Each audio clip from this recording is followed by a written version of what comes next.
आप देख रहे हैं न्यूज इंडिया, आपके साथ मैं रचना बंसल। देश में एक के बाद एक बादल फटने की घटना, उसके बाद बाढ़ और भारी बारिश ने लोगों का जीना मुहाल कर दिया है। इन सब के बीच CWC यानी कि केंद्रीय जल आयोग ने एक रिपोर्ट जारी की है, जिसमें कि हिमालय रीजन में खामोशी से एक खतरा पनपने की बात सामने आई है। 400 से ज्यादा ग्लेशियर झीलें तेजी से फैल रही हैं। रिपोर्ट में कहा गया है कि अगर वक्त रहते कोई ठोस कदम नहीं उठाए गए तो विनाशकारी बाढ़ दस्तक दे सकती है, वो भी तब जब आधा हिंदुस्तान बाढ़ बारिश से बेहाल है। नदियां उफान पर हैं, लैंडस्लाइड हो रहे हैं और जगह जगह बादल फटने की घटनाएं सामने आ रही हैं। ऐसे में 400 से ज्यादा ग्लेशियर अपना रूप विस्तृत कर चुके हैं, जो कि खतरे की आहट है।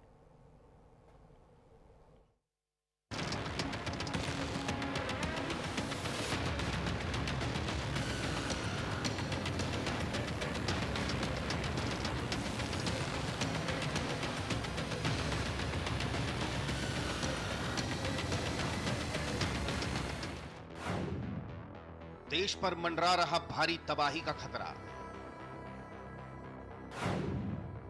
केंद्रीय जल आयोग की रिपोर्ट में खुलासा। हिमालय में 400 ग्लेशियरों का विस्तार। सरकार को ठोस कदम उठाने की दरकार। कहीं बादल फट रहा है तो कहीं बाढ़ बारिश तबाही मचा रही है। पहाड़ों से लेकर मैदानों तक देश के हर कोने में जल सैलाब से हाहाकार मचा हुआ है। इन सब के बीच केंद्रीय जल आयोग ने जो रिपोर्ट जारी की है, उसने सरकार की परेशानी और भी बढ़ा दी है। जून 2025 में केंद्रीय जल आयोग की ओर से 2800 से ज्यादा बर्फीली झीलों की निगरानी की गई। झीलों का रिमोट सेंसिंग किया गया और फिर इसके डेटा का विश्लेषण किया गया। उसके बाद जो नतीजे सामने आए वो देश में बड़ी आपदा की ओर इशारा कर रहे हैं। CWC की रिपोर्ट में 400 से ज्यादा झीलों की खतरनाक तरीके से फैलने की बात कही गई है। CWC की रिपोर्ट में चौंकाने वाला खुलासा हुआ है। जून 2025 में हिमालय रीजन में झीलों का रिमोट सेंसिंग किया गया, जिसमें 2843 झीलों की निगरानी की गई। इनमें 30% झीलों के क्षेत्रफल में बढ़ोतरी की बात सामने आई है। 2843 झीलों में से 1435 झीलों के क्षेत्रफल में वृद्धि दर्ज की गई है। 1008 झीलों के क्षेत्रफल में कमी की बात सामने आई। रिपोर्ट में बताया गया कि 108 झीलों के क्षेत्रफल में कोई परिवर्तन नहीं हुआ, जबकि 292 का रिमोट सेंसिंग डेटा से विश्लेषण नहीं किया जा सका। अरुणाचल प्रदेश, लद्दाख और जम्मू कश्मीर जैसे राज्यों में ये बदलाव सबसे अधिक देखे गए हैं। CWC की रिपोर्ट में इन झीलों की विशेष निगरानी की सिफारिश की गई है। साथ ही साथ चेतावनी दी गई है कि समय रहते ठोस कदम नहीं उठाया गया तो ग्लेशियर के फटने से बड़े पैमाने पर बाढ़ आ सकती है, जिससे जान माल का भयंकर नुकसान हो सकता है। बुनियादी ढांचे पूरी तरह तबाह हो सकते हैं।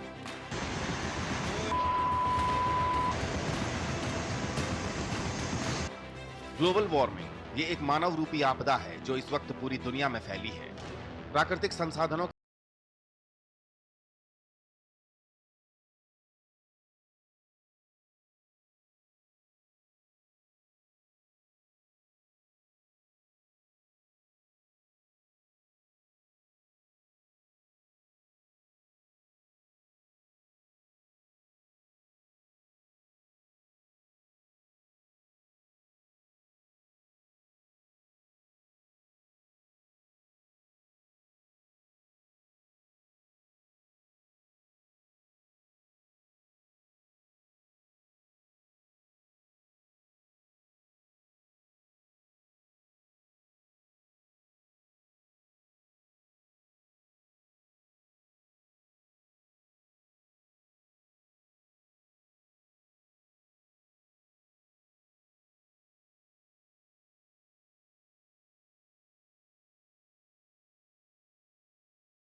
ये वो टाइम है जब बाढ़ बारिश से आधा हिंदुस्तान बेहाल है, जगह जगह तबाही के निशान है और ऐसे में ये रिपोर्ट चिंताओं को और ज्यादा बढ़ाने वाली है। और अब इसी फिक्र पर हम बात करेंगे, बल्कि इसे आसान भाषा में अपने दर्शकों तक समझाएंगे और ये जानने समझने की कोशिश करेंगे कि ये खतरा कितना बड़ा है। मेरे साथ में जुड़ गए हैं डॉक्टर सुशील कुमार, पर्यावरणविद के तौर पर, और SN त्रिपाठी जी मेरे साथ में जुड़ गए हैं, पर्यावरणविद के तौर पर। आप दोनों का ही न्यूज़ इंडिया पर बहुत स्वागत। अब सबसे पहले डॉक्टर सुशील कुमार, मैं आपसे समझना चाहूंगी, हम देख रहे हैं हिंदुस्तान में किस तरीके से लैंडस्लाइड हो रहा है, बादल फट रहे हैं, नदी नाले उफान पर हैं।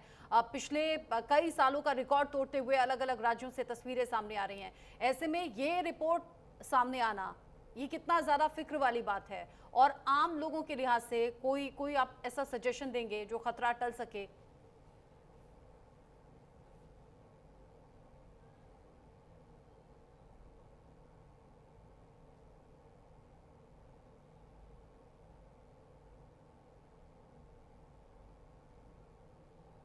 डॉक्टर सुशील, आवाज आ रही है आपको?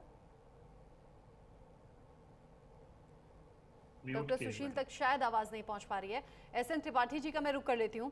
SN त्रिपाठी जी, जो हालात अभी हम हिंदुस्तान में देख रहे हैं, लोग तो वैसे ही बहुत ज्यादा डरे हुए हैं, सोच रहे हैं कि बारिश अब तक खत्म हो जानी चाहिए थी। बारिश तो आफत बनकर जगह जगह बरस रही है, ऊपर से ये रिपोर्ट जो और ज्यादा परेशानी बढ़ाने वाली है।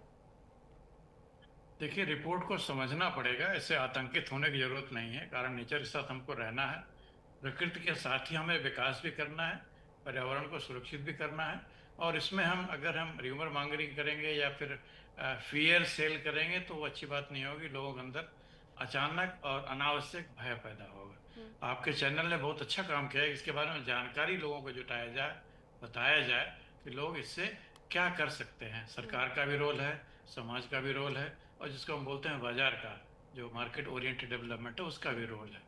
अब सरकार ने, जैसे केंद्रीय जल आयोग ने जो अपने जून की रिपोर्ट बनाई है, इसका विस्तार से आपने जिक्र भी किया है कि लगभग 2843 हिमनद झीलों की निगरानी की गई। एक खुशी की बात यह है कि इसमें जो एरिया था 2011 में 1917 हेक्टेयर था, आज 2025 में वो बढ़कर 2508 हेक्टेयर हो गया है।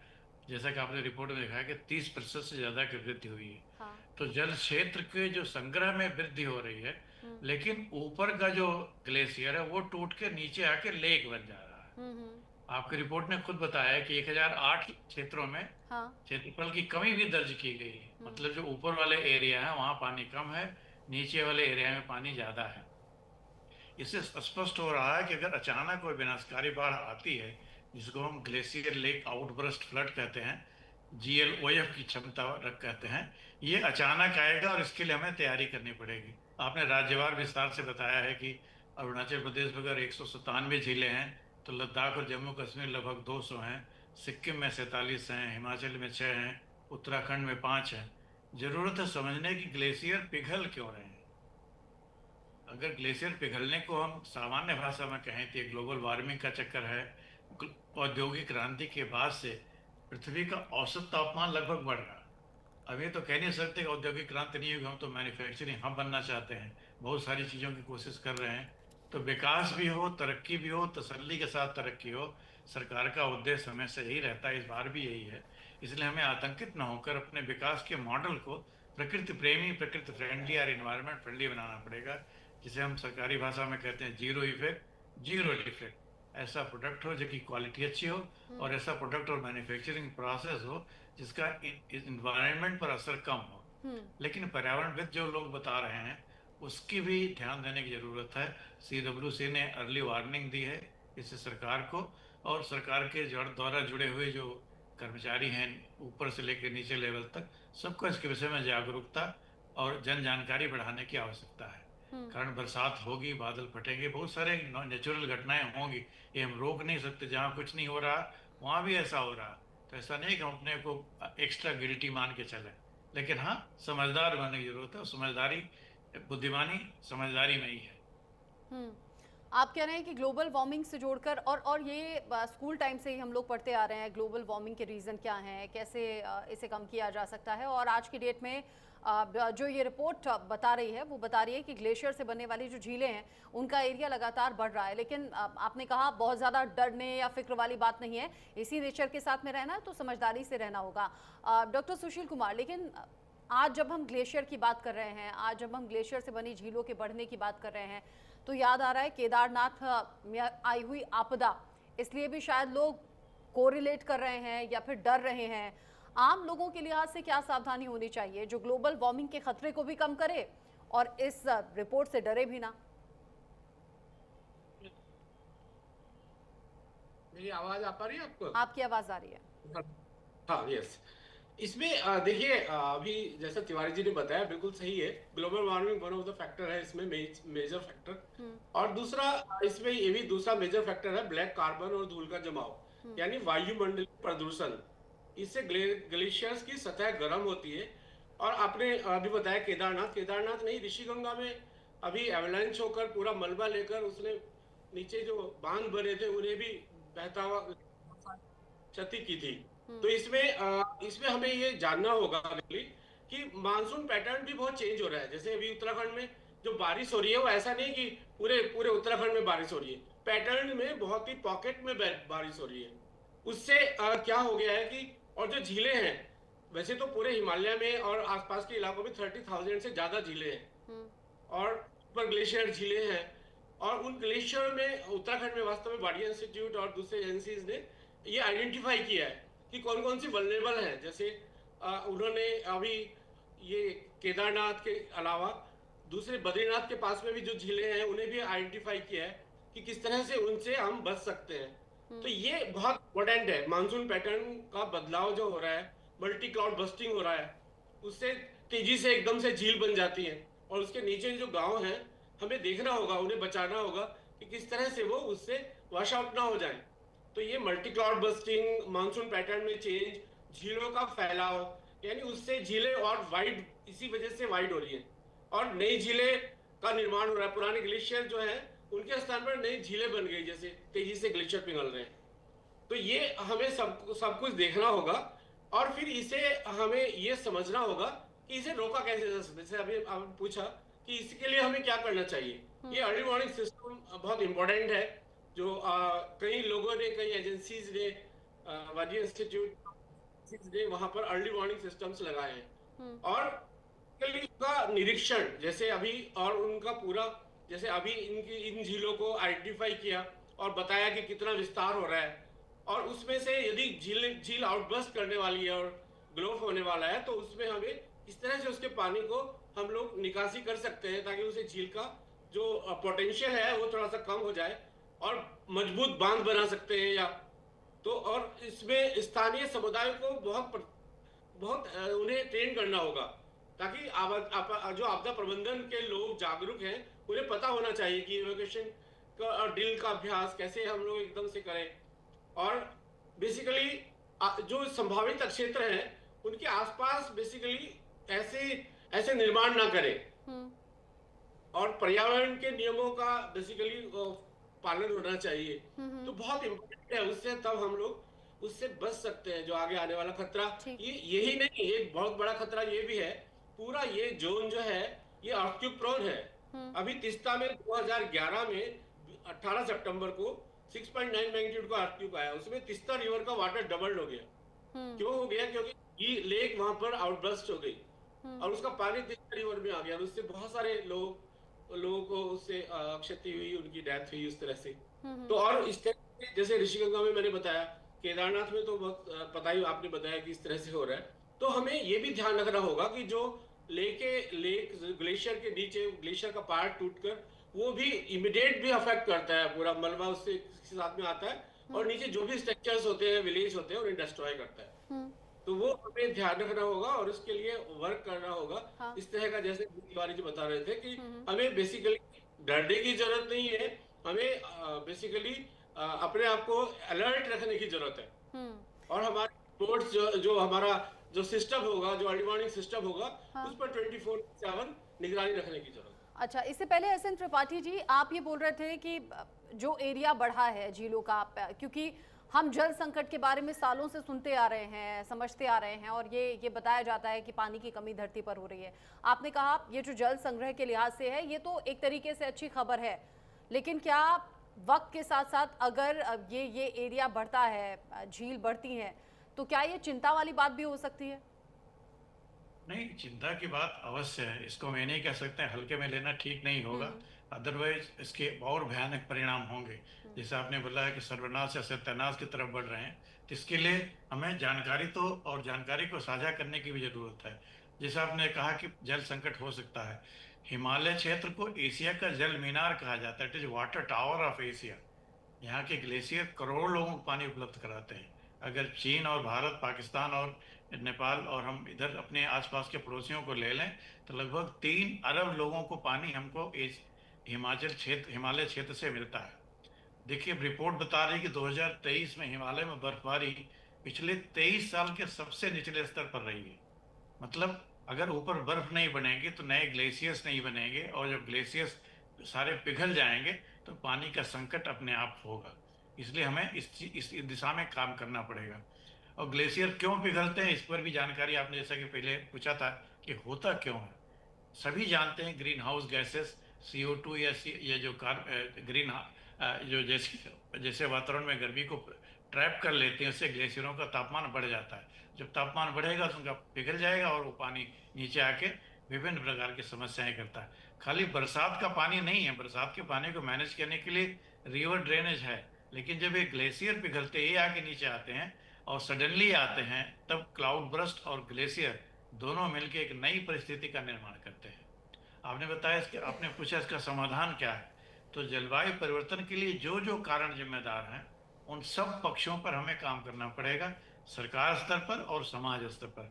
इसमें हम किसी एक को दोष देके या किसी एक का कोई रोल नहीं, ऐसा करके हम बच नहीं सकते हैं। कारण पृथ्वी एक है, अगर एक पृथ्वी है, एक भविष्य है, कॉमन फ्यूचर है, तो सबको इसमें प्रयास करना पड़ेगा। इतना ही नहीं, भारत को अपने पड़ोसी देशों से भी बात करनी पड़ेगी। भूटान है, चाइना है, पाकिस्तान और सारे जो देश हैं जिनकी जीविका जीवन इस पर निर्भर है, तो हमें एक ग्लोबल स्टेप लेना पड़ेगा, ताकि कारण हम इसके परिणाम जो है सबको झेलने पड़ेंगे। आज आप देखिए, बाढ़ केवल हिंदुस्तान के एक दो स्टेट्स में नहीं है, हिमाचल में है, जम्मू कश्मीर में है, पंजाब में है, नीचे उत्तराखंड में है, और आगे चल के नदियों का विस्तार बढ़ रहा है। अचानक पानी आ रहा है, एक एक महीने में 17, 18, 100-150% अधिक पानी बरस रहा है। तो जो ड्रेनेज सिस्टम चौक है उस पर इतना ज़्यादा पानी, तो ये तो भयावह स्थिति तो है। इसके लिए हमें तैयार रहने की जरूरत है। हाँ, पर्यावरणविद का जो स्तर है और जो मौसम वैज्ञानिक का जो मानना है, या जो सरकार के आपदा प्रबंधन वालों को मानना है, तीनों के एरिया अलग अलग हो सकते हैं, लेकिन तीनों को एक सामंजस्य की आवश्यकता है। अगर पर्यावरणविद कह रहे हैं कि हिमालय इकोसिस्टम पर गंभीर प्रभाव पड़ने वाली चीज़ों को रोका जाए, तो उसे भी ध्यान से देखना पड़ेगा। और अगर मौसम वैज्ञानिक बोल रहे हैं कि लगातार बढ़ते तापमान को रोकने के लिए हमें डीजल व्हीकल या और सारी चीज़ों पर, मोबिलिटी पर, इलेक्ट्रिफिकेशन पर बहुत सारी चीज़ें करनी पड़ेंगी, तो इस पर भी ध्यान देना पड़ेगा। और आपदा प्रबंधन के लिए हमको अपने आप को तैयार करना पड़ेगा, ताकि एक बात और बताइए त्रिपाठी जी, एक बात और बताइए, जब कोई आपदा आती है तो उससे पहले कोई अलार्म देती है क्या, जिससे कि खतरे को भापा जा सके या कम किया जा सके या लोगों को आगाह किया जा सके? अभी ये जो रिपोर्ट है ये आपदा की तरफ इशारा तो कर रही है, लेकिन केदारनाथ में जो त्रासदी हमने देखी उससे पहले तो ऐसे कोई रिपोर्ट नहीं सामने आई थी, किसी तरह का कोई लोगों को आगाह नहीं किया गया था, वो अचानक से हुई चीजें थी। तो क्या ये जो 400 ग्लेशियर से बनने वाली झील या फिर ये कहिए एटम बम जो अभी ये तैयार हो रहे हैं, ये कभी भी फट सकते हैं क्या, या इससे पहले किसी तरह की कोई अलार्मिंग सिचुएशन सामने आएगी? देखिए, जो नेचर की एक्टिविटी है, इंटरनल हो या एक्सटर्नल हो, चाहे ग्लेशियर्स पे हो चाहे अर्थक्वेक्स में हो, अब आज के तरफ में साइंटिफिक या जो सूचना तंत्र है इतना अच्छा बन गया है कि हम इसका आगाह हम कर सकते हैं। कहते नहीं, बहुत पहले से हम इनकी आहट जान लेते हैं, लेकिन हम उस पर ध्यान नहीं देते हैं।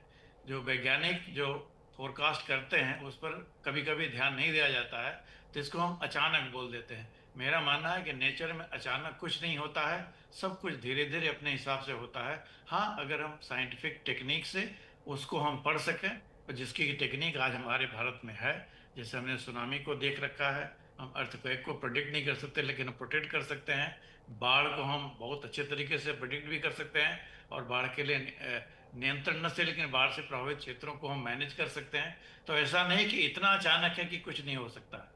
हाँ, जो अर्ली वार्निंग आती है वैज्ञानिकों के द्वारा, उस पर ध्यान देने की ज़रूरत है, उसको सरल भाषा में लोगों को समझाने की ज़रूरत है, ताकि सरकारें चौकन्ना रहें, प्रशासन चुस्त दुरुस्त रहे, और जब आपदा आए तो आपदा के पहले लोगों को बताया जा सके। मैं उड़ीसा का उदाहरण देना चाहूँगा। हमारे यहाँ जो आपदाएं आती थी पहले 100 डेथ, हजार लोगों को डेथ होती थी। हमने जीरो टॉलरेंस, जीरो डेथ की बात कही है। तो जीरो डेथ का मतलब होता है अर्ली वार्निंग को जनता के सामने पहले पहुंचाना। अगर पता है कि 2 दिन बाद हमारे यहाँ ये होने वाला है, तो हम 1 दिन 1.5 दिन जो हमारे पास टाइम मिलता है उसमें सरकार को व्यवस्था कर लेनी चाहिए और लोग उसमें सपोर्ट करें तो व्यवस्था हो सकती है। अभी बहुत सारे जो तूफान आते हैं उसमें देखिए जीरो डेथ हो रही है। क्यों हो रही है? लोग तैयार हैं। आपदा प्रबंधन की नीतियाँ कुशलता के साथ जनसाधारण के सहयोग से लागू की जा रही हैं। पहाड़ों में भी इनकी ज़रूरत है। कहीं अगर चौक चौबंद की ज़रूरत है तो उसको दुरुस्त करना चाहिए और राज्य सरकारें शायद इसमें काम भी कर रही होंगी। और जो वैज्ञानिक अनुष्ठान है वो जो अर्ली वार्निंग देते हैं इसको लगाया जाए। एटम बम है कि हाइड्रोजन बम है या बहुत सारे बम है, वाटर बम है, बट बम चाहे हो या ना हो, लेकिन आपदा है और बड़ी तबाही होती है, इसलिए इसके लिए सजग रहने की और चौकन्ने रहने की जरूरत है। वैज्ञानिक तरीके से सोचने की जरूरत है। इमोशनल या कुछ भी के लिए उस तरह सोचने की जरूरत नहीं। इसीलिए आप जैसे एक्सपर्ट्स को हमने अपने साथ में जोड़ा है और आप दोनों के ही जरिए हम बहुत आसान भाषा में दर्शकों तक ये खबर डिटेल में पहुंचा रहे हैं। डॉक्टर कुमार, क्योंकि हमने पंजाब का हाल देख लिया, हमने राजस्थान का हाल देख लिया और रिकॉर्ड ये कहता है कि करीब करीब 100 साल का भी रिकॉर्ड टूटा है कहीं कहीं तो इस बार की बारिश से। क्या इसे भी इस खबर से जोड़कर देखा जा सकता है कि जो 100 साल में नहीं हुआ वो अब हो रहा है, या फिर 100 साल से ज्यादा बाद में इस तरह के हालात आ रहे हैं? और ये जो हम 400 ग्लेशियर के विस्तार की बात कर रहे हैं, अगर इन फ्यूचर ये विस्तार और ज्यादा होता है तो खतरा सबसे ज्यादा कौन से एरिया में होगा?